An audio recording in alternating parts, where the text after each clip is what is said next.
कंजूस सेठ और चंट सेठानी। एक बहुत ही मजेदार कहानी। एक थे सेठ और एक थी सेठानी। सेठानी खाने पीने की बहुत शौकीन और चटोरी थी। सेठ बड़ा कंजूस था, लेकिन सेठानी बड़ी चंट थी। जब सेठ घर में होते तो वह कम खाती और सेठ बाहर चले जाते तो वह बढ़िया बढ़िया खाना बनाकर खाया करती। एक दिन सेठ के मन में शक पैदा हुआ। सेठ ने सोचा, मैं इतना सारा सामान घर में लाता रहता हूँ, पर वह इतनी जल्दी खत्म कैसे हो जाता है।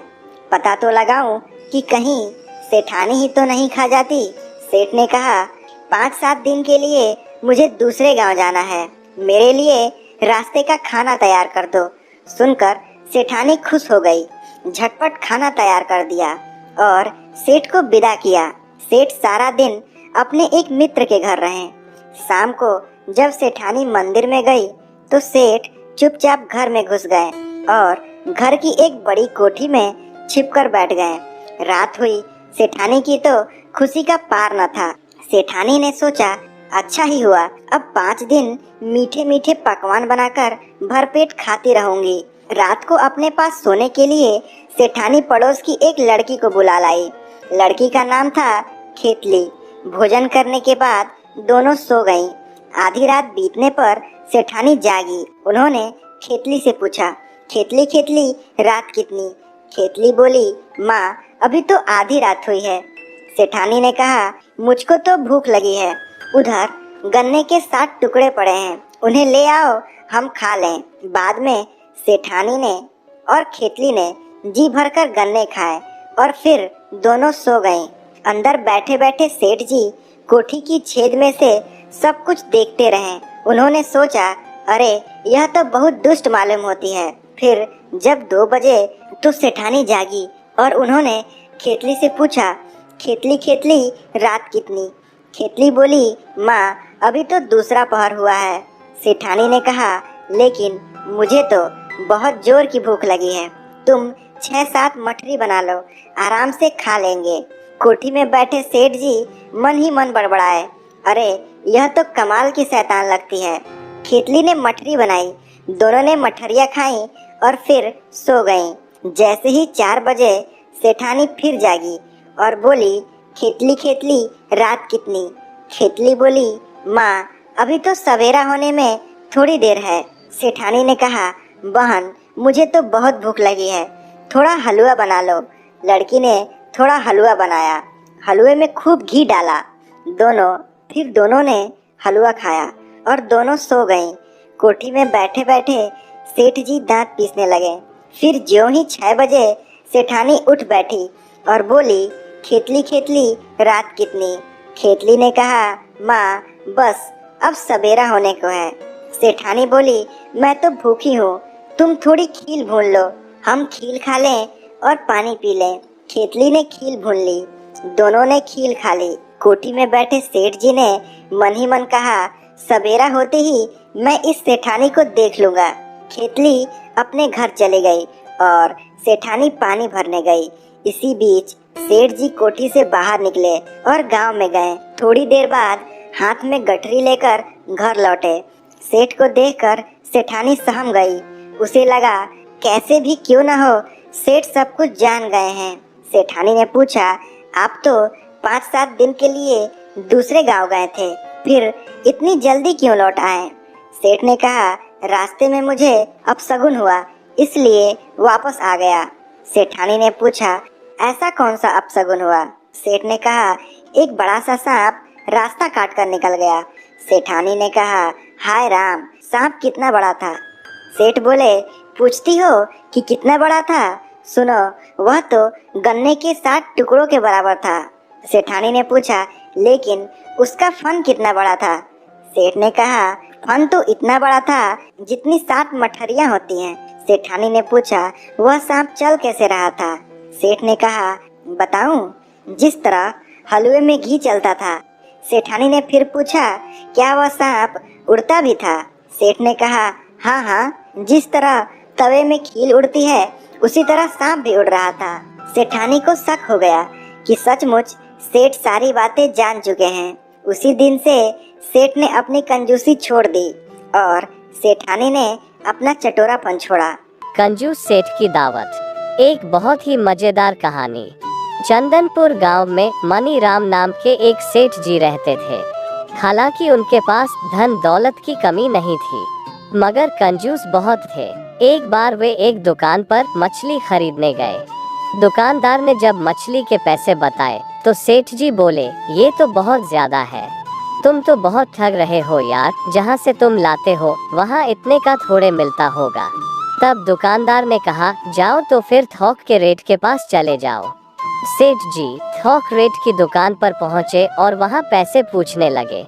जब उन्होंने पैसे बताए तो वे सेठ जी को फिर से बहुत ज्यादा लगे और सेठ जी बोल पड़े कि जहाँ से तुम मछली लाते हो वहाँ इतने की थोड़ी मिलती होगी। दुकानदार बोला, हाँ भाई हाँ, क्यों नहीं, हम तो नदी से मछली लेकर आते हैं, वहाँ बिल्कुल मुफ्त मिलती है, जाओ वहीं से जाकर ले लो। सेठ जी को यह बात जंच गई। जब मुफ्त में कोई चीज मिल रही है तो फिर पैसे देकर क्यों ले। वो नदी की खोज में निकल पड़े और आखिरकार पास के गांव में पहुंचकर उन्हें नदी मिली। मछली पकड़ने के चक्कर में सेठ जी नदी में काफी गहराई तक पहुंच गए। तभी नदी में एक भयानक सैलाब आया और अचानक नदी का पानी बढ़ने लगा। सेठ जी को याद आया कि उन्हें तो तैरना आता ही नहीं। फिर सेठ जी घबराने लगे। जब वो नदी से बाहर नहीं निकल पाए तब उन्होंने मन में एक मन्नत मांगी, अगर मैं नदी से बाहर निकल जाऊं तो मैं 101 ब्राह्मणों को भोजन खिलाऊंगा। मन्नत मांगने से उनके मन में एक आत्मबल आ गया और वो धीरे धीरे आंखें बंद करके आधी दूर तक आ गए। आंख खोलकर उन्होंने देखा तो पछताने लगे, मैंने बिना मतलब का ही 101 ब्राह्मणों के लिए कह दिया, आधी दूर तो मैं आ ही गया हूँ।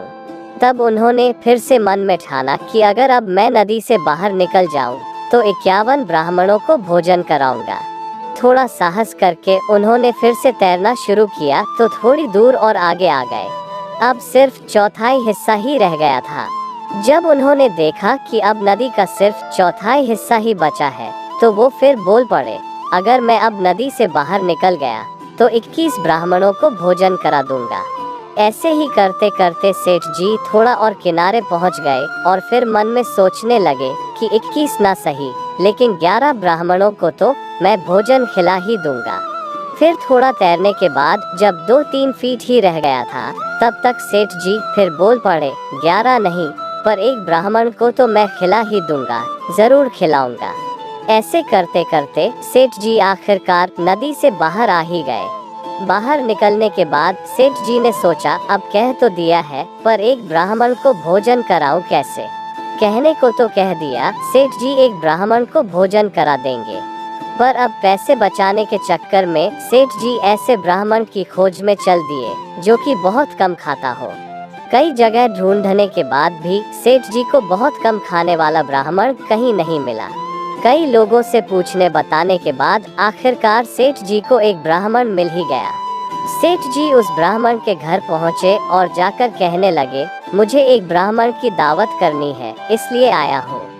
ब्राह्मण ने सेठ जी से कहा, जी ठीक है, मुझे आपका निमंत्रण मंजूर है। अब सेठ जी ने ऐसा प्रश्न कर दिया जिसके लिए ब्राह्मण देवता तैयार नहीं थे। सेठ जी ने पूछा, आप कितना खा लेते हैं। इतना सुनते ही ब्राह्मण देव समझ गए कि यह सेठ बहुत कंजूस है जो ऐसी बात पूछ रहा है। अब सेठ जी कंजूस थे तो ब्राह्मण देव कम चालाक नहीं थे। वो तुरंत ही बोल पड़े, मैं तो मुश्किल से सिर्फ 2 पीढ़ियां ही खा पाता हूँ। सेठ जी की खुशी का तो कोई ठिकाना ही नहीं था। उन्हें लगा कि बस यही उचित ब्राह्मण है और तुरंत बोल पड़े, देखिए पंडित जी, मैं 9 बजे दुकान पर चला जाता हूँ, आप उससे पहले आकर भोजन कर लीजिएगा। पंडित जी राजी हो गए और सेठ जी प्रसन्न मन से घर आ गए। सुबह सुबह भोजन की सारी तैयारी करके सेठ जी पंडित जी का इंतजार करने लगे, पर 9 बजे तक भी पंडित जी घर नहीं आए। धीरे धीरे 10 बज गए। आखिरकार थक हार कर सेठ जी सेठानी से यह कहकर दुकान चले गए कि देखो मैं जाता हूँ, मेरे पीछे पंडित जी आए तो उन्हें भोजन करा देना और 11 रुपए दक्षिणा भी दे देना। सेठ जी के जाने के बाद करीब 12 बजे पंडित जी घर आए। उनके आते ही सेठानी उनके हाथ पैर धुलवाने लगी। तभी पंडित जी फूट फूट कर रोने लगे। सेठानी ने तुरंत पंडित जी से पूछा कि क्या हुआ पंडित जी? पंडित जी ने कहा, क्या बताएं, आज के दिन तुम्हारी देवी जैसी सासू माँ की याद आ गई। वो जब भी हमें निमंत्रण के लिए बुलाती थी तो हाथ पैर धुलवाते समय हमें 11 अशर्फियाँ देती थी। इतना सुनते ही सेठानी तुरंत भावुक हो पड़ी और कहने लगी कि सासू माँ नहीं है तो क्या हुआ पंडित जी, मैं तो हूँ ना। और सेठानी ने 11 अशर्फियाँ लाकर पंडित जी को दे दी। इसके बाद सेठानी ने पंडित जी के लिए बढ़िया सा भोजन लगाया और पंडित जी ने पेट भरकर भोजन किया। भोजन खत्म करने के बाद पंडित जी फिर फूट फूट कर रोने लगे। तभी सेठानी ने फिर से पंडित जी से पूछा कि अब क्या हो गया पंडित जी? क्या बताऊं सेठानी जी, आपकी लक्ष्मी स्वरूप सासू माँ जब जिंदा थी तो वो मुझे भोजन कराने के बाद भी 51 अशर्फियाँ और साथ ही साथ आटा और चावल का भी दान करती थी। पर वो सब भी पुरानी बातें हैं, अब वो समय कहाँ लौट कर आएगा। चलिए ठीक सेठानी जी, अब मैं विदा लेता हूँ। तभी सेठानी बोल पड़ी कि पंडित जी आप चिंता मत कीजिए, जैसा पहले होता आया है आगे भी वैसा ही होता रहेगा। इतना कहकर सेठानी ने आटा, चावल, तेल, घी आदि सारा सामान एक झोले में बांधकर पंडित जी को दे दिया और पंडित जी सारा सामान लेकर अपने घर को निकल लिए। रात को जब सेठ जी लौटकर घर आए तब उन्होंने सेठानी से पूछा, पंडित जी भोजन करने आए थे?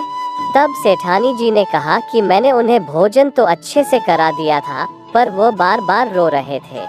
इस पर सेठ जी ने आश्चर्य से पूछा, बार बार रो रहे थे, वो क्यों? फिर सेठानी जी ने बताया कि उनको बार बार सासू माँ की याद आ जाती थी, लेकिन मैंने सासू माँ की कोई कमी महसूस नहीं होने दी और उनकी सारी दान दक्षिणा पूरी की। सेठ जी बुरी तरह से चौंक गए। अरे कैसी दान दक्षिणा? जब सेठानी जी ने पूरी कहानी बताई तो गुस्से से सेठ जी का खून खौलने लगा। सेठ जी ने तुरंत अपनी लाठी उठाई और पंडित जी के घर की तरफ चल दिया। उधर पंडित जी भी होशियार बैठे हुए थे। उन्हें मालूम था कि जब कंजूस सेठ को सारी बात पता चलेगी तो वो बहुत हंगामा करेगा। इसलिए पंडित जी ने पहले ही सारी तैयारी कर रखी थी और पंडिताइन को यह बता रखा था कि जैसे ही सेठ जी उनके घर आए वो तुरंत पंडित जी को एक सफेद कफन ओढ़ा दे। और जब सेठ जी आ गए पंडिताइन रोने लगी और कहने लगी, पंडित जी सब कुछ छोड़कर चले गए, अब हमारा क्या होगा? हमको भी साथ क्यों नहीं ले गए? फिर सेठ जी ने कहा, अरे इनको क्या हो गया? अरे सवेरे अच्छे घर में बैठे थे, पता नहीं कहाँ का एक दाढ़ी वाला सेठ आया और इनको वहाँ क्या खिला दिया। वहाँ से जब लौटे हैं तो उल्टी करते करते पंडित जी हमको छोड़कर चले गए। फिर हम कफन के लिए कहाँ से पैसे लाएंगे? कोई बेटे नहीं है घर में, कैसे इनको फूंके? इतना सब कुछ देखकर सेठ जी बहुत घबरा गए और अपनी जेब से कुछ रुपए निकालकर पंडितानी को देते हुए बोले, जी ये लीजिए, यह कुछ रुपए हैं, आप इनसे पंडित जी का दाह संस्कार करा लीजिएगा और बाकी भी जो जरूरत का सामान होगा वो मैं घर पहुंचकर भिजवा दूंगा। आप तो बिल्कुल भी परेशान मत होइए।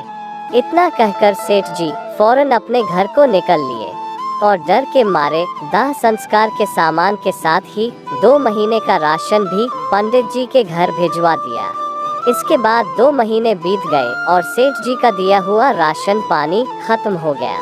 तब पंडित जी ने फिर से कोई तिगड़म लगाने को सोचा और एक सुबह 9 बजे के बाद जब सेठ जी अपनी दुकान के लिए निकल गए तब पंडित जी अपने घर से सेठानी से मिलने को चल दिए। 2 महीनों से पंडित जी ने अपनी दाढ़ी भी नहीं बनाई थी, सो लंबी लंबी दाढ़ी लेकर पंडित जी सेठानी के घर पहुंच गए। अब पंडित जी जितने चालाक, सेठानी उतनी ही मूर्ख। पंडित जी को देखते ही सेठानी ने उनसे पूछा कि अरे पंडित जी, आप तो मर गए थे ना? जिस पर पंडित जी ने उत्तर दिया, हाँ मैं मर गया था, मैं सीधा स्वर्ग से आ रहा हूँ। क्या है कि वहाँ हजामत करने वाला कोई नहीं है ना, तो यहाँ मैं अपना दाढ़ी बनवाने आया हूँ। पंडित जी बहुत चालाक थे, उन्होंने कहीं से पता लगा लिया कि सेठ जी के चुटकी नाम की एक लड़की थी जिसका कई साल पहले स्वर्गवास हो गया था। पंडित जी ने सेठानी से कहा, मुझे वहाँ चुटकी मिली थी। चूंकि मेरा यहाँ आना जाना रहता है तो उसने बोली कि पंडित जी मेरे घर भी चले जाना, मेरे माता पिता का हालचाल ले आना और उन्हें भी मेरा समाचार दे देना। तभी तो मैं आपको समाचार देने आया हूँ। यह सब सुनकर सेठानी बहुत भावुक हो गई और पूछने लगी कि मेरी चुटकी कैसी है। ये सुनकर पंडित जी जवाब दिए, क्या बताओ, चुटकी तो बहुत कमजोर हो गई है। वहाँ कोई बढ़िया इंतजाम नहीं है, ना फल फूल मेवा मिश्री कुछ नहीं मिलता। अब मुझको ही देख लो, मेरी दाढ़ी कितनी बड़ी हो गई है। वहाँ हजामत बनाने वाला भी कोई नहीं है। तभी तो मैंने सोचा कि यहाँ आकर अपनी दाढ़ी भी बनवा लूँगा और चुटकी का भी काम कर दूँगा। अब देखो, मैं थोड़ी देर में जाने वाला हूँ, तो तुमको जो कुछ भी चुटकी को देना दीवाना हो वो मुझको दे देना, मैं जाकर उसको दे दूंगा। अब सेठानी जी ने चुटकी के लिए बढ़िया बढ़िया व्यंजन और बोरी भरकर राशन सामग्री पंडित जी को दे दी और पंडित जी सारा सामान लेकर अपने घर चले आए। शाम को जब सेठ जी लौटकर घर आए तो सेठानी ने उन्हें कुछ नहीं बताया। किसी तरह सेठानी का दिया हुआ राशन पंडित जी ने 2 महीने चला लिया। उसके बाद पंडित जी फिर से सेठ जी के यहाँ आ पहुँचे। पंडित जी को देखकर सेठानी खिलखिला उठी और पूछने लगी कि क्या हाल चाल है पंडित जी। जिस पर पंडित जी ने कहा, हाल चाल बहुत बढ़िया है, अब तो चुटकी एकदम तंदुरुस्त हो गई है। तुम्हारा दिया हुआ सामान देखकर वो बहुत खुश हो गई थी। उसने खूब खाया पिया। उसने तुम्हारा और सेठ जी का हाल चाल पूछा है और जानती हो तुम नानी बन गई हो। चुटकी को लड़का हुआ है। अब तो सेठानी की खुशी का कोई ठिकाना ही नहीं था। अच्छा सुनो, चुटकी ने कहा है कि अम्मा से कह देना कि नाती के लिए कुछ कपड़े और शगुन का सामान भिजवा दे। और हाँ, उसने वहाँ दावत का भी इंतजाम किया है, तो उसके लिए कुछ राशन पानी भी भिजवा देना। अब तो सेठानी जी दौड़ दौड़ कर सारे इंतजाम करने लगी। उन्होंने तांगा बुलवाया और उसमें आटा चावल और सारा राशन भरकर पंडित जी को दे दिया और जाते जाते कहा कि पंडित जी चुटकी से कहना कि उसकी अम्मा उसको बहुत याद करती है। हाँ हाँ क्यों नहीं, कह दूंगा, जरूर कह दूंगा। इतना कहकर पंडित जी निकल लिए। तभी अचानक किसी काम से सेठ जी घर आ पहुँचे और देखा कि सेठानी तो दरवाजे पर खड़ी है। उन्होंने सेठानी से पूछा, क्या बात है, यहाँ क्यों खड़ी हो, कोई आया था क्या? तब सेठानी ने सेठ जी को बताया कि स्वर्ग से पंडित जी आए थे और आप नाना बन गए हैं। नाना? मैं नाना कैसे बन गया?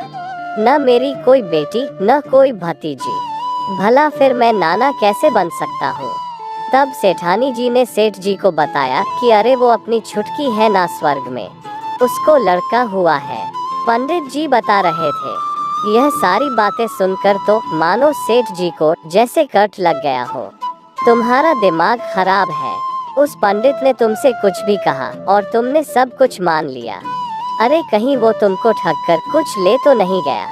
इतना सुनकर सेठानी जी ने बताया कि मैंने कुछ खास नहीं दिया, बस चुटकी के बेटे के लिए सोने की चेन, कपड़े, 1 टोकरी फल, आटा, चावल, दाल, तेल और 2 महीने का राशन।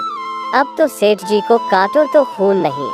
सेठ जी अपनी अकल की अंधी बीवी और धूर्त पंडित का गुस्सा लेकर पंडित जी के घर की तरफ चल दिए। जब सेठ जी पंडित जी के पास पहुँचे तो उनसे हाथ जोड़कर माफी मांगने लगे।